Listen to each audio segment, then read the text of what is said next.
샬롬, 복된 금요일 아침입니다. 오늘은 에스겔서 31장 1절로 9절의 말씀, 큰 위험 이 제목으로 함께 말씀 나누고자 합니다. 오늘 말씀은 애굽을 향한 하나님의 심판이 계속 이어지고 있는데요. 2절을 보십시오. 인자야, 너는 애굽의 바로 왕과 그 무리에게 이르기를 내 큰 위험을 누구에게 비하랴. 자, 무슨 말입니까? 애굽이 큰 위험을 갖고 있다라는 거죠. 애굽이 가지고 있는 이 큰 위험과 비교할 나라가 과연 어디에 있겠느냐?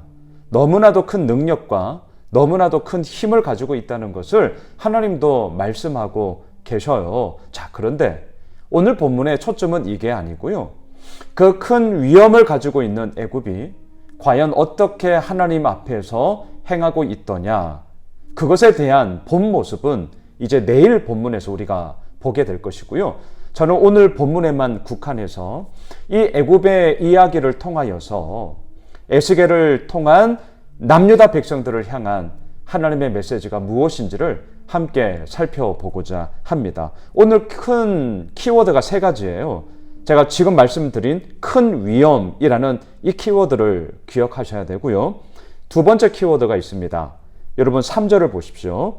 볼지어다 아수르 사람은 가지가 아름답고 그늘은 숲의 그늘 같으며 키가 크고 꼭대기가 구름에 닿은 레바논 백향목이었느니라. 자, 두 번째 키워드가 무엇이냐? 볼지어다예요. 볼지어다. 자, 오늘 키워드를 세 가지를 가질 텐데요. 그리고 또 하나 마지막 키워드까지 보실까요? 9절로 내려가 보십시오. 오늘 큐티 본문의 마지막인데요. 내가 그 가지를 많게 하여 모양이 아름답게 하였더니 하나님의 동산 에덴에 있는 모든 나무가 다 시기하였느니라. 자, 세 번째 키워드는 내가 누굽니까? 하나님. 자, 이걸 이제 한번 연결해 보려고 합니다. 자, 큰 위험 애굽이 가지고 있었습니다. 그런데 남유다는 지금 바빌론의 포로로 끌려와 있지 않겠습니까? 그리고 특별히 오늘 본문 1절을 보십시오. 11째 해 셋째 달 초하루에 여호와의 말씀이 내게 임하여 이르시되. 자, 11째 해 셋째 달이 언제냐? 오늘 큐티책 도움말에도 보시면 나와 있는데요. 이제 이때로부터 한 달 후가 되면 남유다가 망하게 됩니다. 남유다가 무너지게 돼요. 바빌론에 의하여서. 자, 남유다가 망하고 무너지게 되는 그 한 달 전에 남유다의 백성들을, 바빌론을 포로로 끌려왔던 이 백성들은 누구를 계속 보고 있습니까? 큰 위험을 가지고 있는 애굽을 잊지 못하고 갈대지팡이였잖아요. 우리가 이미 보았잖아요. 그럼에도 불구하고 그 애굽을 계속해서 의지하고자 그들의 마음을 쏟아내고 있더라는 거예요. 그래서 오늘 본문에서 하나님은 말씀하십니다. 두 번째, 볼지어다.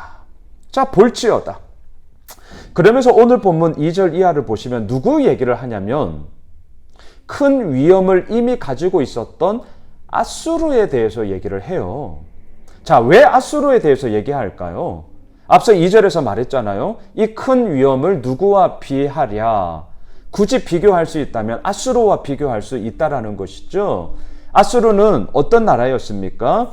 앞서 3절을 읽었죠. 가지가 아름답고 그늘은 숲의 그늘 같으며 키가 크고 꼭대기가 구름에 닿은 레바논 백향목이었느니라. 어마어마한 힘과 능력과 권세를 가지고 나아갔던 나라였다. 이것을 지금 얘기하고 있지 않겠습니까? 애굽이 지금 이렇다는 거예요. 자, 그런데 오늘 두 번째 키워드는 뭐죠? 볼지어다. 뭘 보냐는 거죠. 지금 처해 있는 모든 상황과 환경과 여건 속에서 남유다 백성들이여, 너희들은 무엇을 보고 있느냐라는 거예요. 이들은 무엇을 보고 있었습니까? 애굽을 봤죠. 무엇을 보고 있었습니까? 더 큰 힘을 가진 자를 보고 있습니다. 우리를 누가 도와줄 자가 없는가 보고 있다는 거예요. 자, 하나님이 보시기에 이러한 모습들이 얼마나 안타깝습니까? 얼마나 정말 답답합니까? 오늘 본문의 결론인데 누굴 봐야 되는 거예요? 하나님. 누굴 봐야 되는 거예요? 이 우주 모든 만물을 창조하시고 다스리시고 오늘도 이끌어 나가시는 그 하나님을 볼지어다. 이렇게 되어야 한다는 거죠. 그래서 제가 앞서 세 번째 키워드가 뭐라고요? 9절에 있는 내가예요.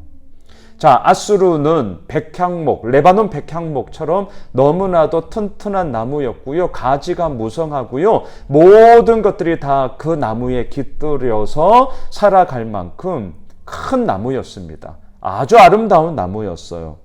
그런데요, 그 가지가 많고 아름다운 나무를 누가 이끌었느냐, 누가 심었느냐, 그리고 누가 키웠느냐, 이걸 오늘 본문에서 얘기하고 있어요. 그게 9절이라니까요. 내가, 하나님이. 자, 여러분, 오늘 이 본문의 흐름들을 이어 보십시오. 자, 첫 번째 키워드, 큰 위험이에요. 애굽은 분명 큰 위험을 가지고 있었습니다. 능력을 가지고 있었습니다. 힘을 가지고 있었습니다. 하지만 남유다 백성들은 두 번째, 볼지어다. 눈에 가시적으로 보이는 애굽만 보아서는 안 됐던 것이죠. 세 번째, 누굴 봐야 하냐고요? 내가. 가지를 많게 하고 아름답게 만들고 그 나무를 심고 그리고 그 나무를 키워가시는 그 하나님, 그 하나님을 바라보아야 한다라는 것이죠.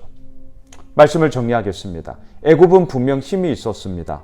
키가 크고 가지가 아름다운 번성한 나무와 같았습니다. 하지만 우리가 바라볼지어다, 볼지어다, 봐야 할 것은 무엇일까요? 가지를 많게 하며 모양을 아름답게 하시며 그 나무를 이 땅에 심으시는 하나님을 바라보자. 사랑하는 예수 오미실 가족 여러분, 또한 이 유튜브 채널을 구독하시는 우리 많은 믿음의 가족 여러분들, 오늘 이 본문 큰 위험 결국 하나님께 있어요. 볼지어다. 당장 가시적으로 내 눈앞에 보이는 그 어떠함이 아니라 누굴 바라보아야 하냐고요? 오늘도 하나님을 바라보아야 하죠. 그 하나님은 어떤 분이신데요? 9절, 내가 그 가지를 많게 하여 모양이 아름답게 하였더니. 예, 오늘도 그 하나님께서 우리들의 삶을 이끄시며 아버지의 놀라운 생명 가운데 우리 모두를 거하게 하실 것입니다. 그 하나님만을 바라보며 오늘도 함께 나아갈 때 큰 위엄을 누리게 되어지는 그런 복된 한 날 되시길 주님의 이름으로 축복합니다. 기도합시다. 하나님, 큰 위엄은 애굽에 있는 것도 아니고 큰 위엄은 아수르에 있는 것도 아니고 큰 위엄은 높은 자리, 많은 소유를 가진 사람에게 있는 것이 아니라 하나님께 있음을 오늘도 고백합니다. 볼지어다. 당장 내 눈에 보이는 뭔가 얻을 수 있을 것 같은 그러한 사람, 그러한 그 어떠한 것에 우리들의 마음과 우리들의 시선이 흩어지는 것이 아니라 오늘도 가지를 많게 하시고 모양을 아름답게 하시는 그 하나님 앞에 나의 모든 것을 내어 맡기며 그 주님만을 바라보며 오늘도 믿음의 여정의 길을 걸어가는 우리 모두가 되게 하여 주시옵소서. 살아계신 예수님의 이름으로 기도드리옵나이다. 아멘. 우리가 가지고 있는 기도 제목 붙잡고요. 계속해서 기도하도록 하겠습니다.